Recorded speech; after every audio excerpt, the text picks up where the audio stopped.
જકાતનાકા ક્લાર્કથી inspector સુધીની સફર, 38 વર્ષની સમર્પિત સેવા બાદ કમલેશ ગોસ્વામી વય મર્યાદાના કારણે નિવૃત્ત. ભરૂચ નગરપાલિકામાં દીર્ઘકાલીન અને પ્રશંસનીય સેવા આપી નિવૃત્ત થતા કર્મચારી માટે એક ભવ્ય વિદાય સમારોહનું આયોજન કરવામાં આવ્યું હતું. ભરૂચ નગરપાલિકાના સભાખંડ ખાતે ગુમાસ્તા ધારા વિભાગમાં ફરજ બજાવતા કમલેશ ગોસ્વામીનો વય મર્યાદાને કારણે નિવૃત્તિ વિદાય શુભેચ્છા સમારોહ યોજાયો હતો. કમલેશ ગોસ્વામીએ ભરૂચ નગરપાલિકામાં ઓક્ટ્રોય જકાતનાકા ક્લાર્ક તરીકે પોતાની કારકિર્દીની શરૂઆત કરી હતી અને ત્યારબાદ ગુમાસ્તા ધારા ઇન્સ્પેક્ટર તરીકે પ્રમોશન મેળવીને સતત 38 વર્ષ સુધી નિષ્ઠાપૂર્વક અને સમર્પિત સેવાઓ આપી હતી. તેમની આ દીર્ઘકાલીન સેવાઓને ઉપસ્થિત મહાનુભાવોએ મુક્ત કંઠે બિરદાવી હતી.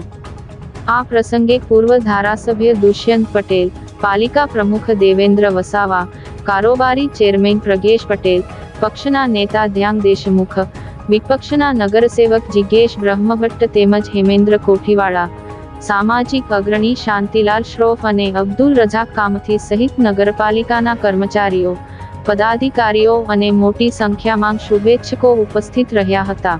કાર્યક્રમના અંતે તમામ મહાનુભાવોએ કમલેશ ગોસ્વામીને પુષ્પગુચ્છ અને સ્મૃતિચિહ્ન અર્પણ કરી તેમના સુખી અને સ્વસ્થ નિવૃત્ત જીવનની મંગલ કામનાઓ પાઠવી હતી.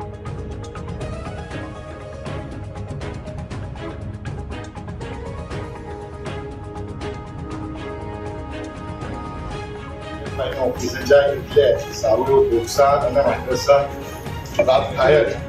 જે પણ જનતા હોય, જે પણ તે કોઈ પણ એમના ઓફિસે ગયા હોય તો એમને એ જગ્યાએ યોગ્ય માર્ગદર્શન આપેલું છે એમણે, અને એમને કોઈ બી તકલીફ ગુમાસ્તા ધારા શાખાની હોય કે કોઈ પણ તકલીફ એમને કરેલી છે.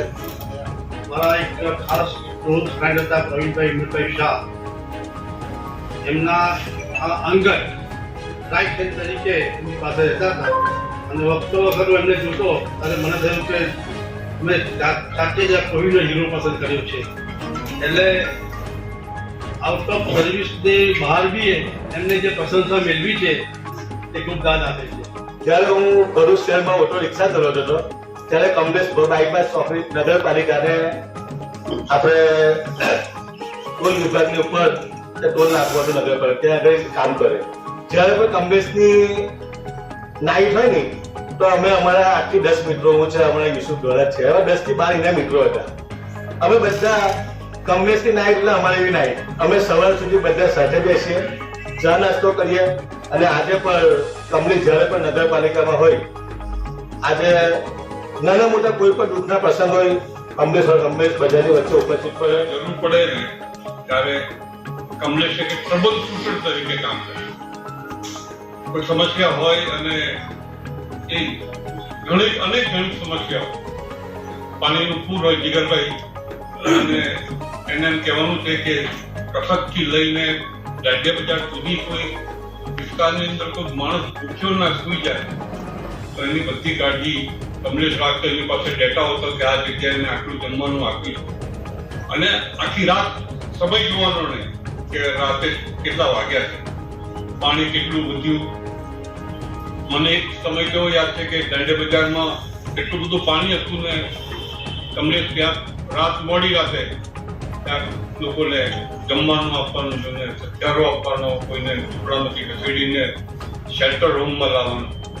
આવું અનેક કામ જ્યાં જુઓ આપણે કોઈ મળે કે ના મળે કમલેશને ઉઠાવીને ફોન કરીએ એટલે કમલેશ.